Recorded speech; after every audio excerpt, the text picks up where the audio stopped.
हरे कृष्णा। राधा कुंज बिहारी भगवान, राधा वृंदावन चंद्र भगवान, गौर निताय जगन्नाथ बलदेव सुभद्रा भगवान की जय। अनंत कोटि वैष्णव वृंद की जय। तो हमने आप लोगों को गर्ग संगीता से एक लीला सुनाई थी जो अधूरी थी।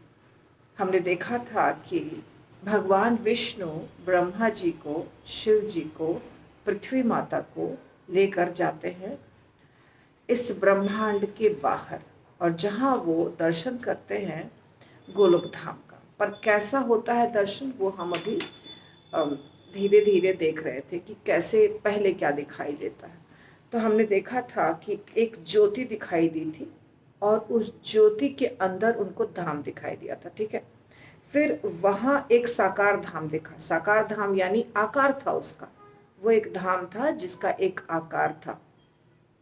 उसमें परम अद्भुत कमल नाल के समान धवल, धवल का अर्थ होता है सफेद, एकदम सफेद, 1000 मुख वाले शेषनाग जी थे।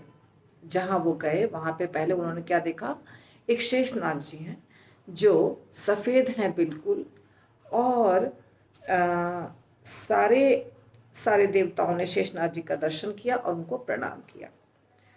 और उनकी गोद में, शेषनाग जी के गोद में उन्होंने क्या देखा, एकदम प्रकाश है, बहुत ज्यादा प्रकाश है।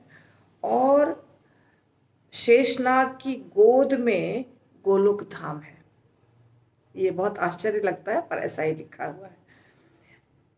बहुत प्रकाश में, आलोक में, लोक वंदित गोलोक धाम का दर्शन हुआ। वहां धाम अभिमानी देवताओं के ईश्वर तथा गणनाशीलों में प्रधान काल का भी कोई वश नहीं होता है। गोलोक धाम में काल का कोई प्रभाव नहीं होता है, और माया का तो खैर होता ही नहीं है। और मन, बुद्धि, अहंकार, 16 विकार, महत्त्व, ये सब का कोई वहां पे प्रवेश नहीं है। 3 गुणों की तो बात ही नहीं है। वहां कामदेव के समान मनोहर रूप, लावण्य शालिनी, श्याम सुंदर सुंदर विग्रह श्री कृष्ण पार्षदा द्वारपाल का कार्य करती थी। वहां पे द्वारपाल जो होते हैं ना, वो पुरुष नहीं होते हैं। गोलोक धाम के द्वारपाल स्त्रियां होती हैं, गोपियां होती हैं। कृष्ण पार्षदा, पार्षद नहीं, पार्षदा। और देवताओं को द्वार के भीतर जाने के लिए जब देखा कि उद्दत है, सब देवता चाहते हैं जल्दी से हम गोलोक धाम में प्रवेश करें। हमने देखा गोलोक धाम कहाँ है, शेषनाग जी के गोद में। और शेषनाग जी के गोद में जो गोलोक धाम है बहुत प्रकाशित है। तो पहले हमने देखा था ज्योति है, और ज्योति के बाद उनको एक साकार धाम का दर्शन हुआ, दृश्य दिखाई दिया। तो वो साकार धाम कहाँ था, तो शेषनाग जी थे वहां पे, जो सफेद थे बिल्कुल, और उनके गोद में गोलोक धाम था। अब जो दर्शन देख रहे हैं आप, जो देख रहे हैं, सुन रहे हैं गर्ग मुनि से, वो मैं आपको सुना रही हूँ। फिर वहां देखा गोलोक धाम का जो प्रवेश द्वार था, वहां पे गोपियां थी, कृष्ण पार्षदा गोपियां थी। परंतु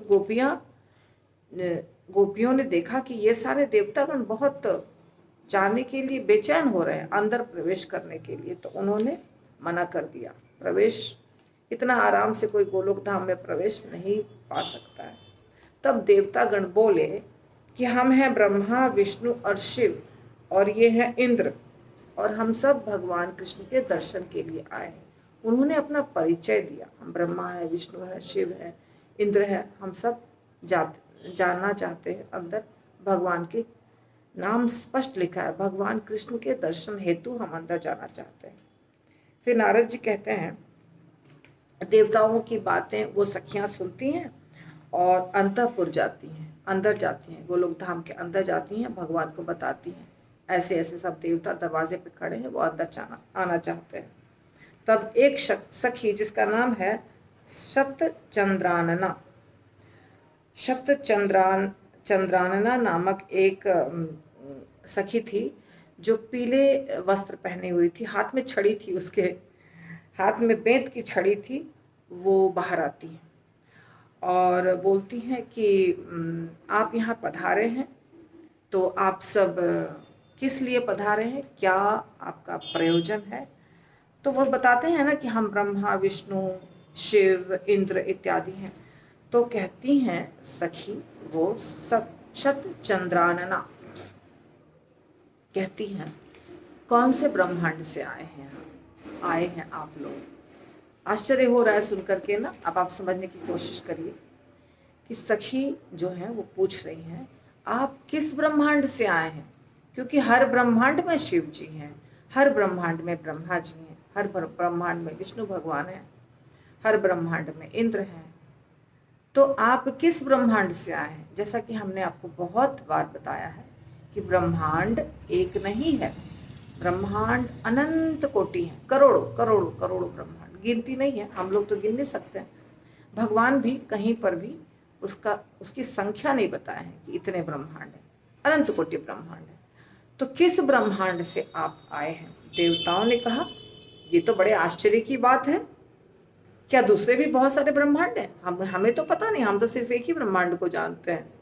ऐसा उन्होंने बताया कि और भी ब्रह्मांड है क्या, हमें नहीं पता, हम तो एक ही ब्रह्मांड को जानते हैं और हमने ना कभी सुना है ना देखा है, ऐसा बोल रहे हैं। तो शतचंद्रानना गोपी जो थी वो बहुत आश्चर्यचकित हो गई। आश्चर्यचकित यानी कि उनको लगा अरे इनको तो पता भी नहीं है। तो वो कहती हैं हे ब्रह्मा जी, ये जो विरजा नदी है ना, यहाँ पर करोड़ों ब्रह्मांड लुढ़क रहे हैं। विरजा नदी में करोड़ों ब्रह्मांड लुढ़क रहे हैं और हर ब्रह्मांड में आप ही के जैसे देवता वास करते हैं। आप लोगों को पता नहीं है, आपको अपने गांव का ठिकाना नाम पता कुछ मालूम नहीं है, आप किस ब्रह्मांड से आए हैं। देखिए जैसे हमारे देश में, हमारी पृथ्वी पर, हमारे शहर में बहुत सारे देश हैं या बहुत सारे शहर हैं या बहुत सारे गांव हैं, वैसे ही बहुत सारे ब्रह्मांड हैं। तो हमें अपने गांव का पता मालूम होना चाहिए कहाँ से आए हैं। तो अगर हम कहीं जाते हैं और कहते हैं अरे हमें नहीं पता कितने सारे गांव हैं, हमें नहीं पता कितने सारे शहर हैं, हमें लगा हम तो बस एक शहर से आए। तो वैसे ही शतचंद्रानना गोपी कहती हैं आपको पता नहीं आपका ठिकाना क्या है, आपका गांव क्या है, आप किस ब्रह्मांड से आए हैं, आपको पता नहीं। समझने की कोशिश करिए आप लोग। सीधे उनके शब्द में, क्या आप लोग अपना गांव तक नहीं जानते, ऐसा बोलती हैं। जान पड़ता है आप पहली बार यहाँ आए हैं, इसके पहले कभी नहीं आए हैं और थोड़ी सी जानकारी में आप इतने खुश हो रहे हैं, फूल पड़ रहे हैं, हर्ष से फूल उठे हैं। जान पड़ता है आप कभी घर से बाहर निकले नहीं हैं, क्योंकि ब्रह्मांड से बाहर पहली बार निकले थे वो, अपने ब्रह्मांड के छेद से वो पहली बार निकले थे। तो उन्होंने कहा गोपी ने कि लगता है आप घर से बाहर पहली बार निकले हैं। जैसे गूलर के फलों में रहने वाले कीड़े जिस फल में रहते हैं उसके सिवा दूसरे को नहीं जानते, उसी प्रकार आप जैसे साधारण जन जिसमें उत्पन्न होते हैं एकमात्र उसी को ब्रह्मांड समझते हैं। कितनी सुंदर बात है और कितनी महत्वपूर्ण बात है। देखिए आप गूलर का पेड़ जानते हैं ना, एक गोल जैसा फल होता है, उसको गूलर कहते हैं। तो गूलर का फल होता है गोल सा, बहुत सारे फल होते हैं वृक्ष में। तो उस गूलर के फल में यदि कोई कीड़ा है अंदर में, तो अंदर में ही घूम रहा है, तो वो कभी कीड़ा कभी गूलर से बाहर नहीं निकला है, तो समझता है यही दुनिया है। उसी प्रकार गोपी कह रही हैं कि आप एक ब्रह्मांड के अंदर पैदा हुए, आपने समझा हम ब्रह्मा हैं और ब्रह्मा सृष्टि करते हैं, हम इंद्र हैं, हम देवताओं के राजा हैं, हम शिव हैं, हम नाश करते हैं, या हम विष्णु हैं। तो आप जो भी सेवा करते हैं एक ब्रह्मांड के अंदर, उस ब्रह्मांड के बाहर आप कभी निकले ही नहीं हैं। तो आपको क्या लग रहा है कि वो ब्रह्मांड ही एक दुनिया है। लगता है पहली बार आप बाहर निकले हैं, आपको बाहर का कुछ ज्ञान ही नहीं है, क्योंकि आप जिस ब्रह्मांड से बाहर निकले हैं उसके बाहर अनेकों करोड़ों ब्रह्मांड हैं और हर ब्रह्मांड के अंदर आप ही की तरह एक शिव, एक ब्रह्मा एक इंद्र रहते हैं। इसलिए मैं पूछ रही हूं आप किस ब्रह्मांड से आए हैं। ठीक है, तो आप सारे भक्त समझिए बात को कि कैसा कैसा है, मतलब क्या हमारा अस्तित्व है। ब्रह्मांड जब बहुत सारे हैं, और उन्होंने कहा कि विरजा नदी में करोड़ों ब्रह्मांड लुढ़क रहे हैं, लुढ़क रहे हैं, एक नहीं करोड़ों ब्रह्मांड लुढ़क रहे हैं। तो आप किस ब्रह्मांड से आए, कैसे हम पहचानेंगे। आप कृष्ण से मिलने आए हैं, आप कौन हैं, हम जाके कृष्ण को क्या बताएं, ऐसा। तो नारद जी कहते हैं कि इस प्रकार सब उपहास के पात्र बने, मजाक बन गया सारे देवताओं का। सब चुपचाप खड़े होकर के सुनते रहे, कुछ जवाब नहीं दे पाए। उन्हें चकित से देखकर भगवान विष्णु ने कहा, भगवान विष्णु बोल रहे हैं अभी, बाकी कोई देवता के पास कोई जवाब नहीं है।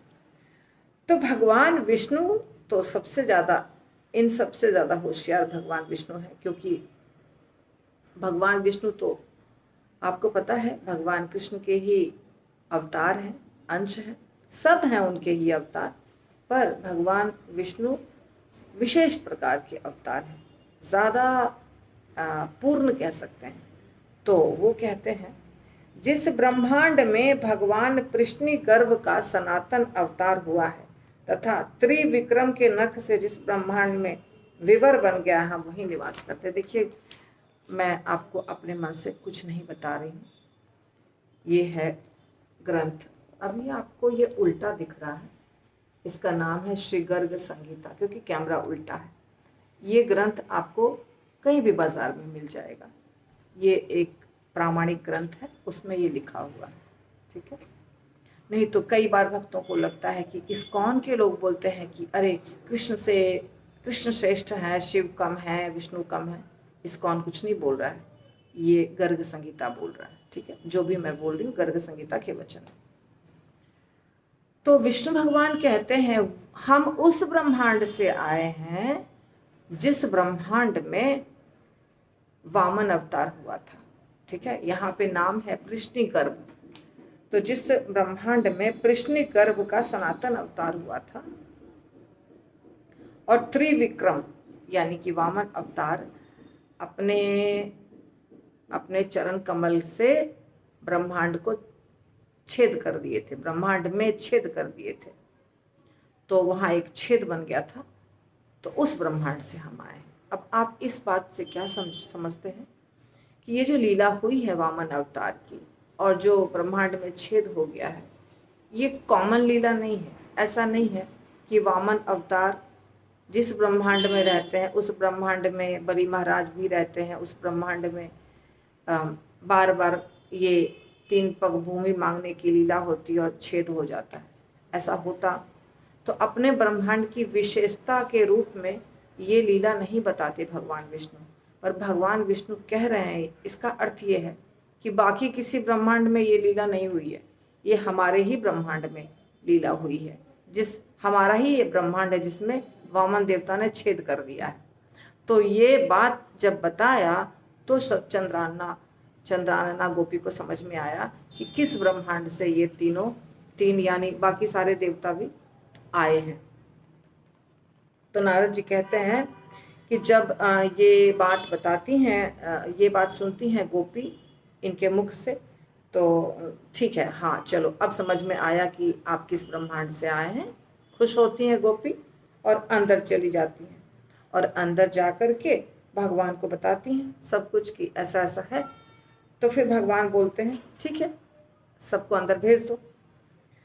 इसके बाद संपूर्ण देवताओं ने गोलोक धाम का दर्शन किया, सब गोलोक धाम में प्रवेश कर गए। उनका प्रवेश फिर उनको प्रवेश मिल गया। सारे देवता जो गए थे, भगवान विष्णु, शिव जी और ब्रह्मा जी और इंद्र, और भी सबका नाम नहीं है, जितने भी देवता थे वो सब का प्रवेश हो गया। पृथ्वी माता भी थी इनके साथ में। अब वहाँ गोलोक धाम का दर्शन हुआ इनको। क्या क्या था वहाँ पे? गोवर्धन थे, गोवर्धन गिरिराज जी थे वहाँ पे, और गिरिराज का वह प्रदेश उस समय वसंत का उत्सव मनाने वाली गोपियों तथा गौओं से घिरा था। गौएं थी, गोपियां थी, कल्प वृक्ष था, कल्पलता थे, सब रास मंडल था, सब दिखाई दिया उनको वहाँ पे गोलोक धाम में। और वहाँ श्याम वर्ण वाली उत्तम यमुना नदी थी। यमुना नदी जो यहाँ पे है, सेम यमुना नदी वहाँ बह रही थी। और तट पर, उनके यमुना के तट पर करोड़ों करोड़ों प्रासाद थे। प्रासाद का अर्थ होता है महल, प्रसाद नहीं, प्रासाद। प्रसाद यानी प्रसाद जो हम पाते हैं, और प्रासाद यानी महल। तो वहाँ बहुत करोड़ों महल थे यमुना के तट पर, जो यमुना के तट की शोभा बढ़ा रहे थे। और नदी में उतरने के लिए, यमुना नदी में उतरने के लिए सीढ़ियाँ बनी हुई थी। और सीढ़ियाँ जो थीं वो वैदुर्य मणि से बनी हुई थी। एक वैदुर्य मणि नाम का एक बहुत सुंदर पत्थर होता है, जिस पत्थर से वो सीढ़ियाँ बनी हुई थी। और दिव्य वृक्ष थे, लताएं थी, बहुत सारी लताएं, और पूरा वृंदावन अत्यंत शोभा पा रहा था। तो गोलोक धाम में तो वृंदावन होगा ना, तो गोलोक धाम में जो वृंदावन था, यमुना यानी वृंदावन में यमुना माता है, तो वृंदावन बहुत शोभायमान था।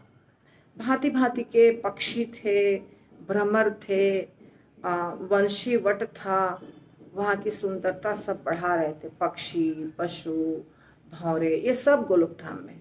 ऐसा नहीं कि गोलोक धाम में सिर्फ गोपियाँ और गोपालक हैं, ये पशु पक्षी भी है, नदी भी है, तालाब भी है, झरना भी है, गोवर्धन भी है, ये सब कुछ है। और सहस्त्र दल कमलों के सुगंधित पराग को चारों ओर से पुनः पुनः बिखेरती हुई शीतल वायु मंद गति से बह रही है। मैं आपको एक एक सेंटेंस पढ़ के इसलिए बता रही हूँ कि छूट जाएगा, यदि मैं पढ़ के नहीं बताऊंगी ना तो अधूरा बताऊंगी, अधूरा छूट जाएगा, आनंद नहीं आएगा। तो इसलिए आनंद लेना है तो क्या करना है, शास्त्र को सामने रख के बोलो, ताकि क्या हो, कुछ भी छूटे नहीं। तो सहस्त्र दल, सहस्त्र यानी हजार, दल किसको कहते हैं, जो पंखुड़ी होती है, पत्ते होते हैं, दल। कमल दल जल जीवन तल मल। दल यानी कि पत्ता, और जो पंखुड़ी होती है उसको भी दल कहते हैं। सहस्त्र दल यानी कि गुलाबी जो पंखुड़ियाँ होती हैं वैसे हजार एक कमल में। तो वैसे कमल के बहुत सारे फूल हैं, और कमल के फूल से जो पराग कण निकलते हैं, वो हवा जब चलती है तो हवा पराग कण को लेते हुए उड़ती है। जैसे जो भी फूल होता है उससे खुशबू दूसरे जगह तक हवा के माध्यम से चली जाती है, और जब हवा तेज चलती है तो साथ में परागकण वगैरह भी उसके साथ उड़ के चले जाते हैं। परागकण यानी इंग्लिश में जिसको पोलन ग्रेन्स कहते हैं, तो परागकण कहते हैं उसको हिंदी में। उस परागकण से ही फिर वो दूसरे जगह रिप्रोडक्शन होता है, हमने साइंस में पढ़ा है, बायो साइंस में। तो ये परागकण जो है वो हवा के माध्यम से, पक्षियों के माध्यम से, तितली, शहद का जो शहद बनाने वाला हनी भी होता है, इस सब के माध्यम से वो एक जगह से दूसरी जगह जाता है। तो परागकण में खुशबू होती है। तो ये गोलोक धाम है। गोलोक धाम में जब हवा चलेगी और वहाँ के हजार पंखुड़ियों वाले कमल के फूल के परागकण को लेकर चलेगी, तो आप समझ सकते हैं कि वो वातावरण कितना सुगंधित और सुंदर, और शीतल वायु, ठंडी हवा चल रही है, बहुत अच्छा वातावरण। हम लोग के नसीब में कब होगा पता नहीं, लेकिन आप मनाइए भगवान से कि हमें भगवान वहाँ बुलाएं, हमें यानी मुझे नहीं, आप सबको, और दर्शन दें, और हमें पवित्र भी बना दें इतना कि हम गलतियां नहीं करें, हम गोलोक धाम में रहने के पात्र हो करके वहाँ जाएं और वहाँ रहें, भगवान की सेवा करें। तो यह गोलोक धाम जिसका दर्शन ब्रह्मा जी कर रहे हैं, शिव जी कर रहे हैं, विष्णु भगवान कर रहे हैं, सारे इंद्र कर रहे हैं, देवतागण कर रहे हैं। तो शीतल वायु मंद मंद बह रही है, धीरे धीरे शीतल वायु बह रही है, पराग के कणों को लेते हुए, बिखेरते हुए, फैलाते हुए। और वृंदावन के मध्य भाग में 32 वनों से युक्त निज निकुंज है। तो वीडियो अगर बड़ा हो गया तो मुश्किल होगा, मुझे अभी रोकना पड़ेगा, क्योंकि मैं हूँ ग्वालियर में और यहाँ वाईफाई नहीं है, बहुत बड़ा वीडियो पोस्ट नहीं कर पाऊँगी, तो ज़्यादा बड़ा वीडियो नहीं बना सकती। तो यहाँ पे जो बताया जा रहा है, अंतिम यहीं पे रोकती हूँ कि वहाँ वृंदावन के बीच में 32 वन है। जैसे यहाँ 12 वन हम सुनते हैं, तो 12 वन प्रमुख वन है, पर उसके सिवाय बहुत सारे उपवन होते हैं। तो 32 वन है, और उसमें कितने हैं? उसमें एक निज निकुंज है, निज निकुंज। तो उसके आगे अगले एपिसोड में, अगर आपको वीडियो अच्छा लगता है थोड़ा भी, तो आप लाइक करेंगे और शेयर करेंगे, और सब्सक्राइब नहीं किए हैं तो सब्सक्राइब करेंगे, ये मेरी विनती है। शील प्रभुपाद की जय।